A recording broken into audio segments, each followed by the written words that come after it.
Hi guys, it is April from Getting Hookah With It. Today I'm here to do my April wrap up with you, and it's been an amazing month. I read 8 books and 4 of those books were 5-star reads. That's a good one. Let's get into it.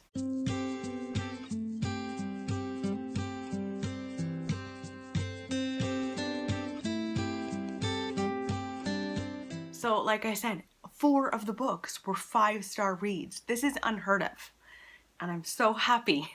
So I'm gonna actually start this month from like my most favorite and talk about the 5-star reads and go down to my least favorite. I thought I'd start on a high. I hope you don't mind. So first is As Bright as Heaven by Susan Meissner. This is my first Susan Meissner. It will not be my last. Actually, just made a book outlet order. It just came in and there are, I think, 2 or 3 Susan Meissner books in there because I really love her writing style. This book is not for everyone right now. This is about the Spanish flu and it takes place in the early 1900s, 1918, Philadelphia.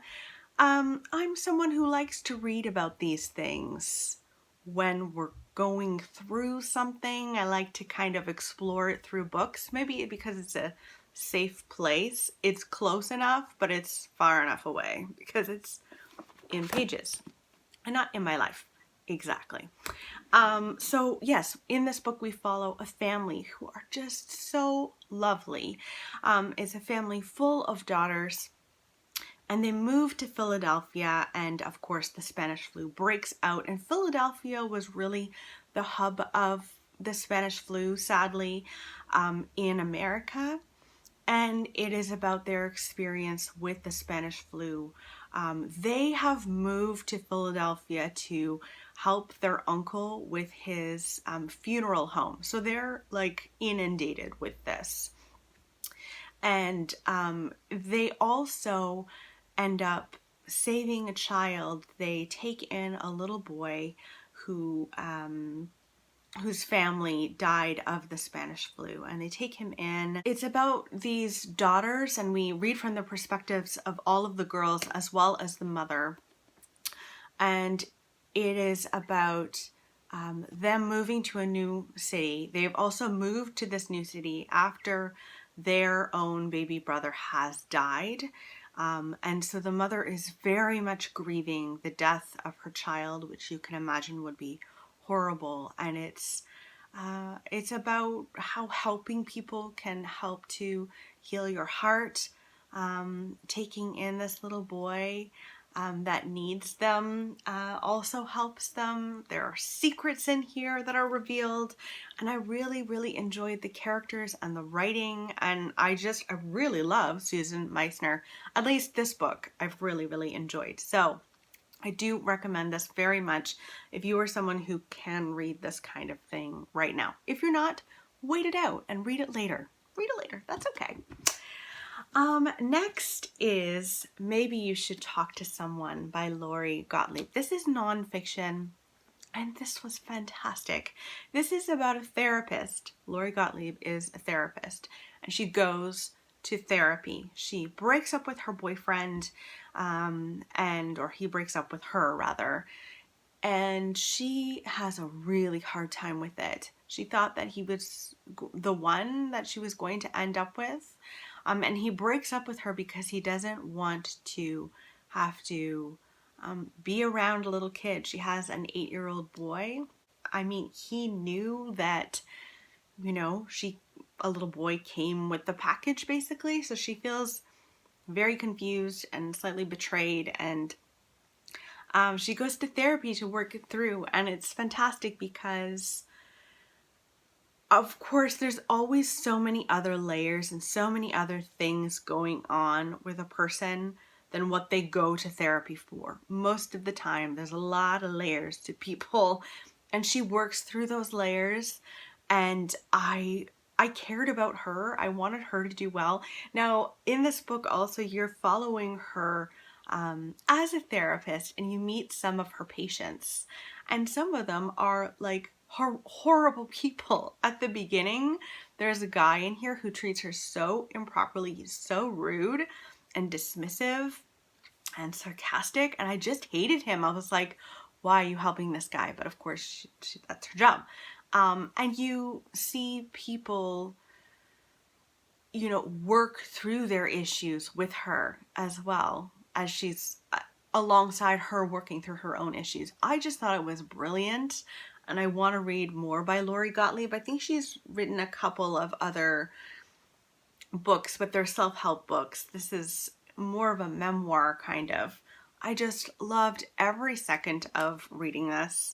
This one was sent to me from one of my subscribers, Dawn.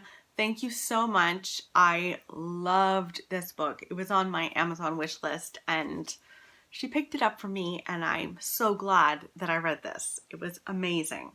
Okay. I love starting with the good stuff. It's fantastic. Okay, then no surprise, I read another Frida Klein book. This is Thursday's Children, and Frida Klein, the whole series is about a psychotherapist, and she always ends up involved in some sort of mystery. She has to work with the police a lot of the time. In this one, it was a little bit of a departure because you really dive into Frida Klein's background. Now, Frida is definitely someone who's a little bit more reserved. She holds her past and herself slightly to herself. You're always slightly held at a distance as a reader, and then also the people in her life experience the same things with her. She's a mystery in and of herself, but I also really love her. So in this book, she is visited by an old acquaintance from her hometown, a high school friend / acquaintance, and she comes to her because her daughter is having problems. Her daughter was raped in her own home while her mother was downstairs watching TV. And soon after, the daughter is found dead. And nobody really believes this daughter about the rape. And this brings Frida back to her hometown, which you learned so much about Frida in this book. You know, in the first, I guess, 3 books, you are held at a bit of a distance, and you don't know a lot about Frida, but you get little inklings that there is more to her story, and more pain in her story. And here you really dive into that pain, and I loved it. Obviously, I gave it 5 stars. This is probably my favorite of the bunch so far. I really, really liked it. So there was that.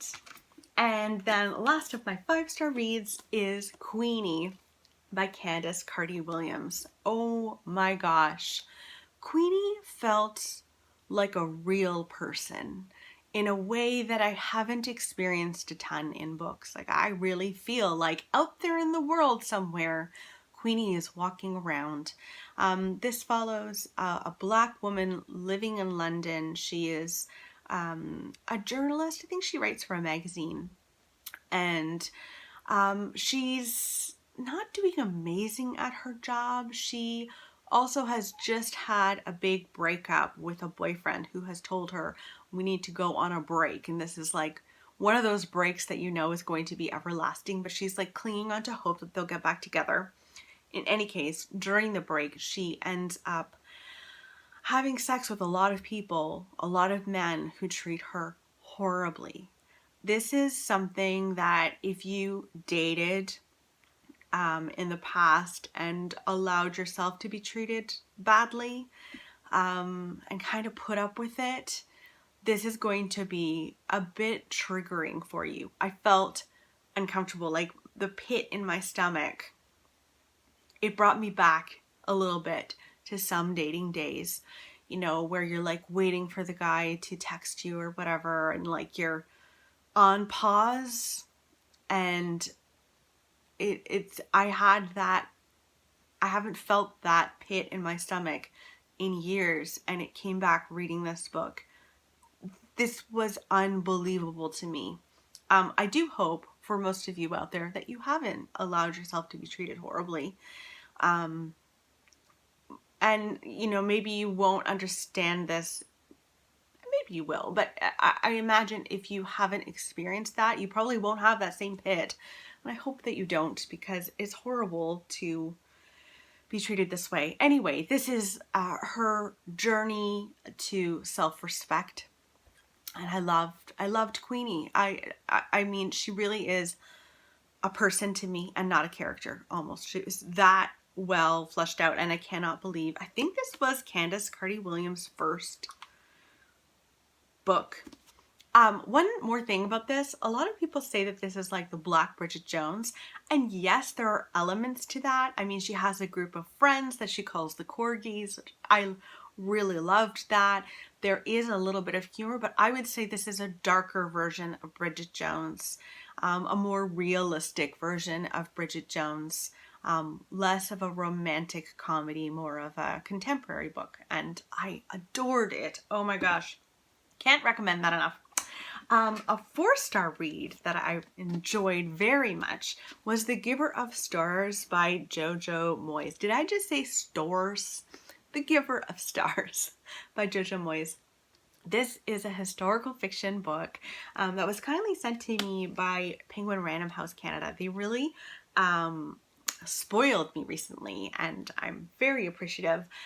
So this follows a group of women in Kentucky. I want to say it's Kentucky, maybe it's not. It is Kentucky, I'm right.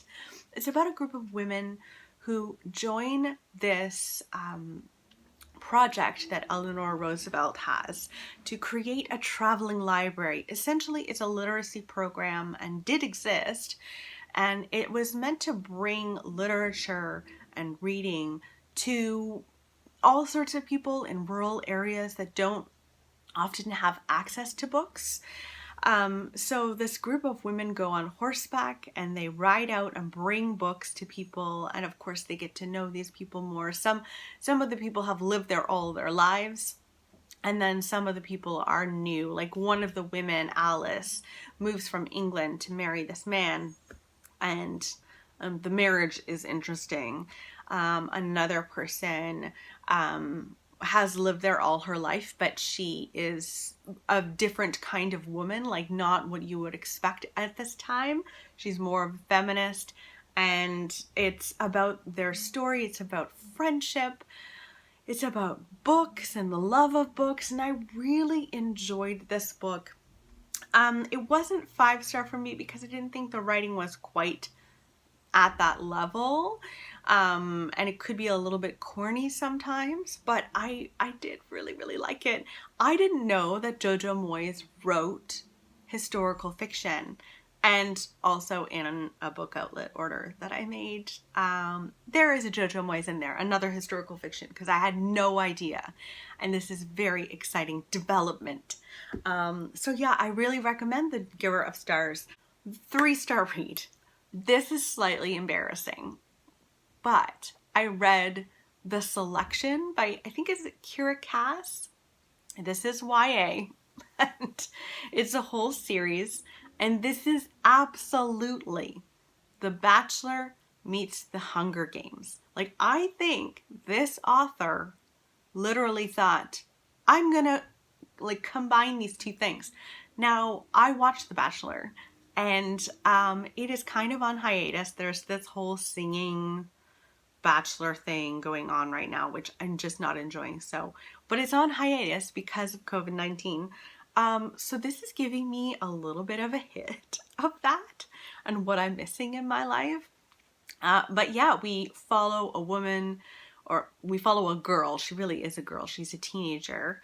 And there are different districts, and she is one of the poorer of the districts, and she's madly in love with a poorer man, and you know, it's one of those love stories where like, can they actually make it because he's poorer than she is? And anyway, she gets a chance to go and vie for the love of the prince of the country, and she goes because it also means that her family is going to be well taken care of. I think money is sent back to her family, and if she wins the whole thing, I think they go up in ranks as well, and they become borderline wealthy. And it's really silly. It's unbelievably silly, but it's also like a page turner. You know, of course, the prince and the royal family seem really nice. It turns out that they're nice and they're not these horrible rich people. But I am hoping, because this is the first in a series, I am hoping that that is going to like switch and you're going to find out that actually the royalty are terrible people. That probably won't happen. Probably not. But that's what I would want because I have no like romantic bone in my body, clearly. Even though I watched The Bachelor, but I watched that more for like, it's like my version of gossip, you know? Anyway, I like it. It's not good writing. It's very cheesy. It's a dumb book, but I like flew through it. I'm listening to them on audio and I've only listened to that one so far, but the rest are coming. So anyway, and then I have two 2-star reads. No 1-star reads, thank goodness, but I do have two 2-star reads, sadly. The first is The Danish Way of Parenting, what the happiest people in the world know about raising confident, capable kids. Now, as someone who loves the concept of hygge, I mean, it's in the title of my channel, I really look to the Danes for inspiration, and this just seemed a little too obvious. There was nothing in here that was very surprising. It's also, I think about an American who moves to Denmark and then is like, oh, I'm noticing there's slightly different parenting objectives here and different ways of parenting here, so I'm going to write a book about it. And I kind of find that a little bit annoying. Like, I'd rather read from a Danish person about it to get a little more of an authentic version. It just didn't work for me. It didn't work for me. It was fine, yeah, but nothing to write home about, I wouldn't say. So I only gave that a 2-star because of that. And then sadly, another book that Penguin Random House Canada sent me, I was so excited about this book, and then I just didn't work for me, is The Book of Lost Friends by Lisa Wingate. I read Before We Were Yours this year. I gave that 4 stars, really enjoyed that. This didn't work for me. So I'll tell you what it's about. The Book of Lost Friends is about, it takes place in 2 different time periods. It takes place in Louisiana, 1875. We follow a woman named Hanny. She's a Black woman, as well as Lavinia, who is a white woman who owns the plantation that Hanny works on. And then we also follow Jane, who is Lavinia's Creole half-sister. And we follow them go on this journey to find the owner of the plantation. And so we follow them. We also follow a white woman in, I think, 1987, also Louisiana, and she moves to this town to teach high school.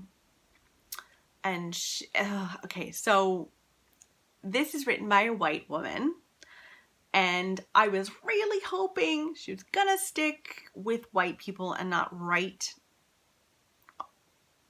about Black people. I just, this had a lot of like white people are good moments in here. Yeah, the plantation owner turned out to not be such a bad guy, even though he was a slave holder, a slave owner. The teacher in present day is an English teacher, and she's having a hard time with these kids who are mostly Black, mostly lower class, and she like comes in to save the day and change everything, and I just really struggled with that. There was also a moment where the teacher is walking through, she goes near this plantation, she lives on the grounds, and she's walking through and she's like, it's peaceful here. And there were just so many moments where I was like, this is written by a white person and I am a white person. And I found it uncomfortable. So I would very much be interested to hear a Black person's perspective on this. I think they would probably have a lot of issues with it, but maybe not.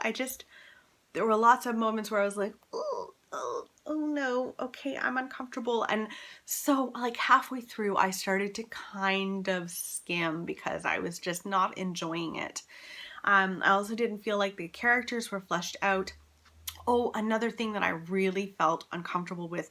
So this is called the Book of Lost Friends because it is also about these Black people, this existed. Black people after slavery was abolished, they would write in these newspapers looking for family, looking for friends, mostly looking for family because so often families were torn apart by white people and they were looking for their families. And there were snippets from those newspapers of actual, I believe they were actual entries. And it felt a little exploitative. Is that even a word? It just felt uncomfortable. I felt uncomfortable reading this. It was not at all for me. And I just think, if you're a white person and you want to write about this time, I think it is probably better to write from the perspective of a white person. Am I wrong? What do you guys think about that? Especially if you are Black and you are a viewer of mine, what do you think about that? So that's what I have to say about that. But overall, a really amazing reading month. Like, I had a lot of fun and I read a lot of amazing books. So I am super curious about your reading month. How was your April for reading? I'd love to know the best books that you read. Also, I just wanted to say, if you've been here for this long, sorry this is a long video, if you have a YouTube channel, if you have a booktube channel, can you tell me in the comments below? I just found out that one of my subscribers, Science Mama, she has a YouTube channel. I'll link her channel below. Oh my goodness, I am hooked. So please let me know if you have a booktube channel, because I'd love to check it out. I am now probably going to go and binge watch some Science Mama videos. Also, I hope that you are going to be participating in Quarantineathon that is coming up, and I'm very excited about that. I'll also link about Quarantineathon down in the description box below. Again, if you want to go and check out my Amazon wishlist, my Goodreads page, my Instagram, go and check it out. I'm getting a lot better with Instagram, and I'm like, oh my gosh, I have so many new books that I keep adding to my Amazon wish list. I think I'm gonna have to do another like video about books that I'm adding to it because it's kind of insane. I hope you're doing well. I will talk with you soon. Bye.